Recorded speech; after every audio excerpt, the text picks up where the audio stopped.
Welcome to Pindar Poetry. We hope you learned something new. You start by isolating the section and relieving pressure. Shut the supply and open a downstream faucet to drain. Once dry, measure and mark the metal and plastic ends. Leave 1/2. You thread the metal end into a threaded metal to plastic adapter. Wrap PTFE tape clockwise so it stays when you tighten.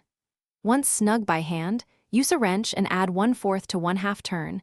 This compresses the tape and seals through. You restore water slowly and watch the joint closely. A small weep in the first few minutes suggests under-tightening or damaged tape, so shut off and tighten a bit more.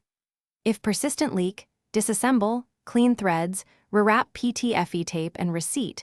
This fixes most thread leaks.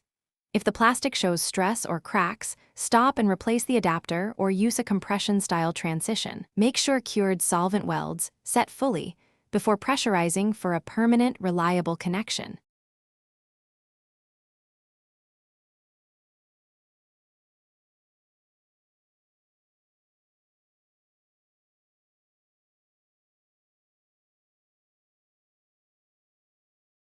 Thanks for watching.